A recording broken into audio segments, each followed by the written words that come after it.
This is Inside the UCC Group Leadership in Action podcast with your hosts Laura Butler and Jay Mamie.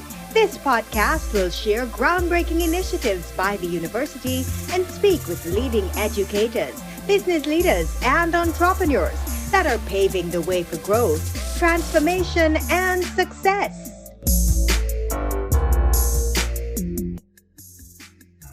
Welcome to the UCC Leadership in Action podcast. I'm Laura Butler. And I'm Jay Mamie, your host. And Laura, I'm excited about today's show. It's going to be off the hook. It certainly is. I'm excited too. Well, one of the most prominent names in business today, in the business not only of music and entertainment and artist management, is not only Dr. Mathew Knowles, is one of the most premier individuals that's looked upon as the go-to guy for music management and artistry. Obviously, because he is the brainchild behind Destiny's Child and Beyonce, being Beyonce's dad and Solange's dad. He's created quite a name for himself in the music industry, but also he's a professor, he's a lecturer, he's a sought-after speaker, he's an award-winning author. And the guy really has been able to put together courses that teaches other people about this world of entrepreneurism and how to succeed in it, no matter the industry. So he's going to be our guest today, and I can't wait to pick his brain. I certainly can't wait to hear what he has to share too, Jay. I mean, I heard him on the Best You Expo, the virtual expo we had, and he was just fantastic and just such a great personality and a willingness to pay it forward, to help. So I'm excited, looking forward to it. And one of the things that I had a chance to glean from him and speaking with him now a few times, and he was on my radio show, and, he is a down-to-earth brother. He is somebody that is not a highfalutin or thinks he's above the fray. He recognizes the humility and the humbleness of his upbringing, and he's never forgotten that. That's why he's on the show today. He's going to share with us great value. So looking forward to hearing from him. Yes, it's quite an honor to have him. All right. Well, why don't we get started? Let's go ahead and introduce Dr. Mathew Knowles. He's an academic individual. I think he's probably one of the most intelligent persons that doesn't get the credit for that because of his notoriety as being the father of Beyonce and Solange and Destiny's Child and so on. But he's a music, entertainment, artistry genius. He is a lecturer. He's a sought-after speaker, and you can't really go very far in the global space without hearing that Dr. Knowles has had an impact there. So without further delay, let's welcome Dr. Knowles on the show. Dr. Knowles, welcome to the show. Welcome, Dr. Knowles. Well, thank you for inviting me, first of all. I hear you have some bad weather where you are, and I'm not going to rub it in that I'm out in California and it's beautiful and sunshine. I'm not going to rub that in, but thank you for it. Thank you for inviting me. Thanks for being here, Dr. Knowles. So tell me, Dr. Knowles, what should a budding entrepreneur be asking of themselves before they pursue entrepreneurship? Well, I think the first thing, and by the way, that's a very good question. The first thing is this their passion? Passion is that thing that excites us, that energizes us, that's a fuel for our success. So the first thing I would want to know, is this truly your passion, what you're about to undertake? Because what coexists with passion is work ethics. And as an entrepreneur, you have to have these work ethics. I'm talking about hours and hours of work ethics and sacrifice. And then from just a creative standpoint, when you're starting out a new business, it's the who, the what, the why. Who is my customer? What is my product? And why should someone buy it? The who, the what, the why. That becomes very, very critical. I agree completely. And what have you found to be common denominators of failure among entrepreneurs? Lack of passion, not building the right team. Certainly need an accountant. You certainly need an attorney, preferably a tax attorney. You need insurance to protect you. That type of business team is critical. And then the last thing, you need a banker, because what most small businesses, and especially Black businesses, when they don't have access to capital, that's when it fails. Not having access to capital becomes critical. Dr. Knowles, you bring up a good point about raising capital. Now, I know just from having a chance to chat with so many different other CEOs and startup companies, sometimes a great idea can be stumped by your inability to raise capital. So raising capital for any venture is critical. What have you learned that you can share is one of the keys in raising capital? You know, this might sound extremely odd, but it's easier to raise $5 million than it is to raise $50,000. Wow. Now, people will be like, why would it be easier to raise $5 million than $50,000? Because $50,000, you're going to have to go through this whole list of credit acceptance. I always laugh. If you're Black, you got to also have your mother's credit, your grandmother's credit. Mm-hmm. When you're going in to raise $5 million, it's really about a business plan and knowing how to put together a proper business plan becomes critical. Mm-hmm. So that would be the advice: is go in for a larger number with a business plan. Don't go in for a smaller number when they say, well, we need to look at your credits. Because, I mean, you're going to have to be almost in the 800s to get a loan for a business, especially in today's days with COVID, number of businesses that will fail. You're going to have a very high credit score. And most of us don't have that. Right. Right. Or you need a co-signer, someone that's going to co-sign for you and to get the loan.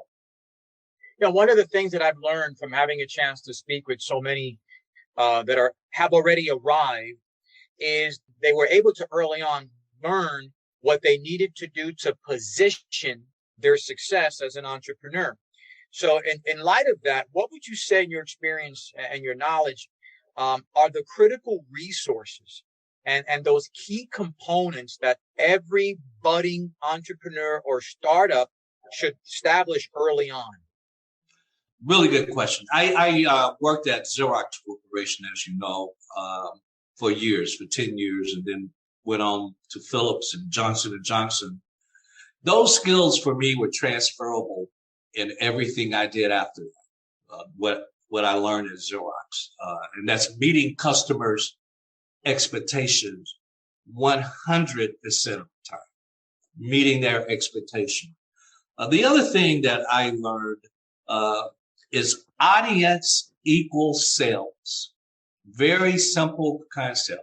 He who has the largest audience in their business, the largest clients, will be the most successful. It's very simple. So it's about how do I build audience? How do I build my client base? How much do I understand about marketing? Getting that knowledge. I mean, when you're going to be an entrepreneur, you have to know every aspect about the business. Most people don't know every aspect about their business. You have to go out, take classes, and learn. Knowledge is power. And so that's another thing. And for me, when I went into business, I had access to capital because I came from corporate America and I had saved money. Throughout my 30 years, I never asked for a loan one time. So it makes it a lot easier if you have saved and you have capital, access to capital, that you don't have to go the traditional route. Makes a lot of sense. Your best money, usually your own money, usually is the best money, Yeah. Right? Because you don't have to worry about not only asking for it, but repaying it back if you don't have to. So I appreciate that answer. Thank you. Very true. And being strategic as well, looking at everything completely and making informed decisions. Well, that comes with what we call the SWOT analysis. Looking at our strengths, our weaknesses, opportunities that come up, and threats. So we have to also really hone in on our competitors and competition and understand what they're doing. You know, my former wife and I, years ago in the 80s, we opened a hair salon. And the reason why we opened a hair salon is my former wife was 6 years raising Solange and Beyonce. She was getting bored of that. So one day I asked her, what is your passion? And she says, I love hair, making women look beautiful and styling them. I said, well, go back to school. And when you get your license, then we'll open a hair salon. I'll do all the business. All you have to do is focus on the creative. And we did that. What made us in 1988, we made our first $1 million with the hair salon, and then went on to be the #1 hair salon for years in Houston. What made us successful is that I asked the question, what's the biggest challenge a woman has in a hair salon? Do you know what that is, Laura? No. The biggest challenge? The biggest challenge is time. The biggest challenge, a woman has a 1 o'clock appointment. They don't start to 2 and she doesn't leave to 5. If we could start at 2 and she's out of there at 3, that's monumental. And we could charge 3 times what our competitor was charging, because we focus, our core audience was women that made $70,000 or more. And thus we had champagne, the wine, we had telephones, we had fax machines. We're talking, because these were business women. So we knew their needs. And I used a concept from the medical. When you go to a doctor the first time, they ask you all this information, put it in a computer. The nurse then comes, takes you to the room, asks you, why are you here today? You said, I have a cold and I think I got an infection. She takes your temperature, your heart, writes all of that stuff down. The doctor then, back then they would put it on the door. The doctor would read it. And then he's made a recommendation before he walked in the room. That was our concept, that the stylist never left the chair, that assistants did all the other stuff. Yes. And we always recommended, like a doctor would give you a prescription, we would always give you a prescription. Actually had a prescription pad for home maintenance. And that's how we made $1 million and made throughput easier. Yeah. So those are the things an entrepreneur has to do, has to understand a marketplace also. Like, how is this product going to impact the marketplace? And how can I make the impact, turn that into monetary dollars and success? Yeah, that makes all the sense in the world, Dr. Knowles. I mean, certainly when I would go to the salon, I normally have my laptop in my lap doing work, and it's all about time, getting in and out. So that was very good research done. So tell me, are there emotional and psychological scars of failure that entrepreneurs should be vigilant to?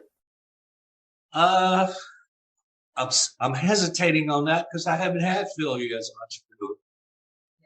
Well, a big way of learning too, right? But sometimes our failures cripple our progress because we're unable to get over them. Well, you hit it on the head. You know, one of my first books, The DNA of Achievers, there's a whole chapter I have, learning from failure. And that failure is an opportunity to grow, failures, mistakes, rather than quit. It's an opportunity to grow. So we're going to have failures along the way. But you learn from those, right? And you become better at it. And when you are a risk taker, and when you are thinking outside of the box, mistakes and failures will happen because that comes with being someone who thinks outside of the box. So when you're pushing the envelope, then you're going to have some mistakes, but learn from them. Very true. And certainly learn from the mistakes of others too. Absolutely. I'd rather do that. I'd rather learn from somebody else's mistake. That's right. Yeah, by the way, it's less painful and less costly when you learn from someone else's mistake. Isn't that true? Yeah. Right. So I want to, when you came on the radio show, we had a great conversation about your upbringing and your difficult upbringing, but how that sort of transformed you, and watching how your mom and dad, both of them were hard workers, but they had an entrepreneurial spirit. I remember that story. And you actually, your career did not start off as an entrepreneur. You started off in corporate America, as you just mentioned, but then you had a transition to become an entrepreneur. There are so many today, especially with what we're hearing with the great resignation, right? The great resignation is happening in this country. People are pivoting towards this entrepreneurial experience. But what are some of the challenges that you encountered in your early days when you made the transition, and how did you overcome them? Well, for me, I had the opportunity to work at an amazing corporation that trained us. There's a thing most people don't know. It's called intrapreneurship. Entrepreneurship is when you work inside of a corporation or organization and you run your territory, if you're a salesperson, or you run your division or your department as if you own it. I was a salesperson with my 20 years. I had a geographical territory of 7 states. So I ran those states as if it was my company. That's entrepreneurship. So I had this entrepreneurial spirit. Entrepreneurship is when it's your company. Entrepreneurship is when it's someone else's company and you're working inside of it. So I had that experience. Some people don't have that experience. And those who don't have that experience, my suggestion is knowledge. Get the knowledge. Learn. There's so many opportunities of workshops and classes, master classes that you can take to learn entrepreneurship. There's many schools. I actually teach entrepreneurship. There's many schools that teach entrepreneurship. I highly suggest they take courses and learn. So what would you recommend? Actually, not recommend rather, but everyone has their own perception of what success is. But what do you, Dr. Knowles, what do you consider success? Well, success for me is when I have a goal and I've reached that goal. I always set goals in every type of work I do. I had a goal in music. Beyonce would win the most Grammys ever of any female artist. I had a goal that we would build a #1 gospel label. I had a goal that our House of Darien would be a top 5 urban brand in Darien. So it's about goal setting. You can't be an entrepreneur and not set goals. So it's important to set those goals. And once you accomplish those goals, then that's a really good feeling. I think also part of that is you have to believe in yourself. You have to believe and not have self-doubt. Right. That you have to say, I can do this. I don't use the word I'm trying. We don't, at Music World, you can't use the word trying. 2 words at Music World, my company, you can't use. One is trying and the other one is waiting. We don't try because the brain is a powerful tool. If you program it with trying, it would just try. Every message you task, it won't do it. It'll hear try to do it. So you have to not use those words. And I think creativity is another, visionary. We talked about those. So those are some of the things that I know when I've made it. And happiness, that I get a certain sense of joy of accomplishing. It's a joy that comes with that. Sometimes what fuels that joy is money. That's never a bad thing either, right? No, not at all. Right. You could feel successful, but experience brokenness. Exactly. You with me? You with me? I'm with you. It's so important, Dr. Knowles, to identify what success means to you. And I'm so happy that you're an educator, that you're giving back, because the lives that you're impacting is for generations to come. And I do think we have an obligation to work hard on making sure the next generation is better than we are or we have been. and we should challenge ourselves continuously to do that. So I'm so happy with the work that you have done. It's commendable so much, and you continue to do it, success after success and learning from failures. What I want to know is, can you leave us with 5 points on how to achieve success and how to thrive? Because a lot of people don't know how to manage success as well. Well, again, it starts with passion. I could talk about just passion all day long. And in success, normally it requires most entrepreneurs, they have to learn leadership skills because you have a number of people that you're working with that report to you. So you have to learn these leadership skills, how to hold people accountable, knowing the difference between responsibility and accountability, how to give tasks and take a deep breath that they don't fall off the cliff. And sometimes they do fall and you have to pick them up. But that's how we learn, right? We talked earlier about failure and mistakes. How to listen. Listening is a skill. Sometimes we are just so busy talking that we're not listening to our clients. We're not listening to our staff. So listening becomes really key. And having empathy for others, understanding the challenges that they might be going through, being there for them. Those are some of the things, but to me, the greatest lesson that I learned that I would want to leave you with, I used to travel in the mid, 2010. I had an office in New York. My corporate office was in London. I had my office in Houston, and I had an office in Los Angeles. And I was on a plane 75% of the time traveling. I was at LAX airport in Los Angeles, going down the escalator, and there was a nun from Mexico, had a jar, handwritten, "Please give to the missionary." I gave, and she gave me a card, and I didn't read the card immediately. Imagine, we're talking about 2010. When I walked through the airport, I got inundated with CDs. Everybody see me. They had a CD and "Oh, Ms. Knowles, will you listen to my CD? Will you listen to my CD?" And if it wasn't a CD, it was a business card. "Oh, Ms. Knowles, here's my business card. I want to reach out to you." So I would come pockets full of business cards. And I finally got to her business card, might have been a month later, because I would stack them and I'd finally go through them. This is what I want to leave folks.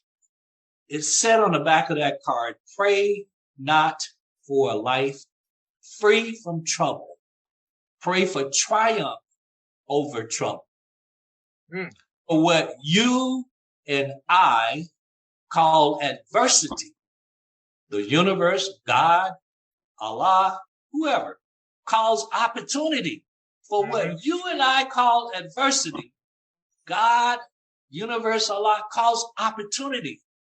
So don't pray for a life free from trouble. Pray that you triumph. Stop praying, "Oh, bad stuff." It is going to be some bad stuff. You're going to be an entrepreneur. It's really going to be some bad stuff. Pray that when it happens, that you triumph and look for the opportunity inside of it. Very powerful. And yeah, there's great value in prayer, but understanding what it is you're praying for. Thank you so much for that. Really appreciate it. Thank you. Dr. Knowles, yet again, we appreciate you being on the show today. I know there's so many other places you could be, brother, but you carved out some time to bring some value to the UCC community. And we appreciate you being on the show, brother, and hope to have you again in the future. Yes. I want to be there. Make it happen. Make it happen. Make it happen. Make it happen. We're certainly going to take you up on that, Dr. Knowles. And, as I said before, my daughter is a huge fan of your daughter. So thank you for that. It has inspired her in so many ways as a dancer, talented in the arts. And we're certainly going to reach out to you and follow you and wish you continued success. Thank you. Have a great day. Wonderful day. Laura, it was awesome having Dr. Knowles on the show to share his eclectic wisdom for what he's done these last 40 years of his entrepreneurial experience. It was just great having him on the show. Absolutely. And you notice he kept on saying it's all about passion, hard work, being properly informed, learning as much as you can, ongoing training and development. I mean, it was really great to have him, and such a wonderful man who is really giving back in such a significant way as well. I walked away, Laura, and I hope our listeners walked away with two key points that he made about success as an entrepreneur. One is passion, as you just said, and two is you better have a plan. So a passion without a plan doesn't work, and a plan without passion doesn't work either. You have to have a plan and have a passion for it to have any shot at success as an entrepreneur. So this has been another rock solid episode. I'm so happy that we're providing it to our UCC Leadership in Action podcast community. Thank you all for listening. Continue to keep safe and focused. Until next time, I'm Laura Butler.